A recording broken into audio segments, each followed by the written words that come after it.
आज का विषय थोड़ा रहस्यमयी है, लेकिन उतना ही आकर्षक भी। कामेश्वरी यक्षिणी साधना।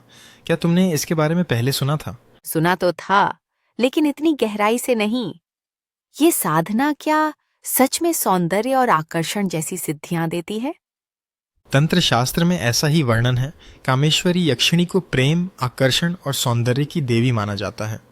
कहा जाता है जो साधक इसे सिद्ध कर ले, उसकी आभा और व्यक्तित्व में गजब का परिवर्तन आता है।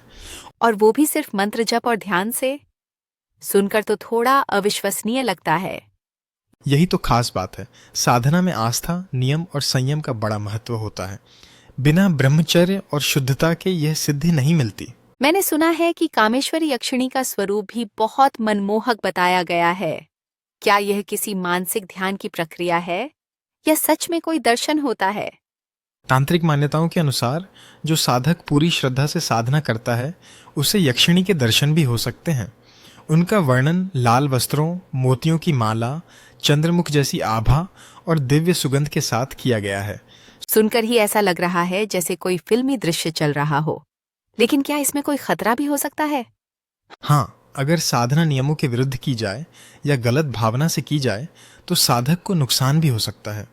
यही वजह है कि बिना गुरु की दीक्षा के इसे करना उचित नहीं माना जाता।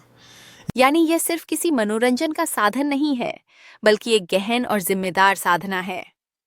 बिल्कुल। और इसकी सबसे बड़ी बात यह है कि यह साधना सिर्फ बाहरी सौंदर्य नहीं, बल्कि आत्मिक आकर्षण और आत्मविश्वास भी देती है।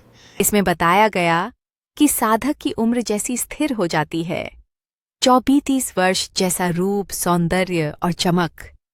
ये तो जैसे योग और तंत्र का मिला जुला प्रभाव है। सही पकड़ा तुमने।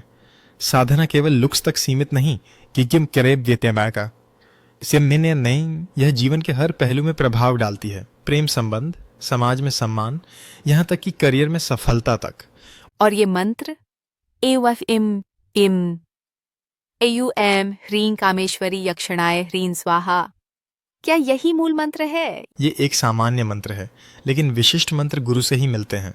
और 1,50,000 जाप की संख्या है, जो बड़ी साधना है। बिना तैयारी के शुरू करना उचित नहीं। साधना के दौरान आने वाले अनुभवों का भी उल्लेख था, जैसे चेहरे की आभा बढ़ना, लोगों का स्वाभाविक आकर्षण महसूस होना। हाँ, और सबसे सुंदर बात है कि ये सब अहंकार नहीं, आंतरिक संतुलन और प्रेम की भावना के साथ आता है। कामेश्वरी यक्षिणी को माँ, बहन की तरह सम्मान देना जरूरी है। इसका मतलब साधना सिर्फ सिद्धि का रास्ता नहीं, आत्मविकास और भावनात्मक शुद्धता की ओर भी ले जाती है। यही सार है। जो साधना को जिम्मेदारी, भक्ति और संयम से करता है, वो असल में सिद्ध होता है, दिखावे से नहीं। तो अब सवाल ये है, क्या हम इस साधना की ओर आकर्षित हैं या सिर्फ इसकी कहानी से मोहित? और यही सोचने का विषय है हमारे श्रोताओं के लिए भी।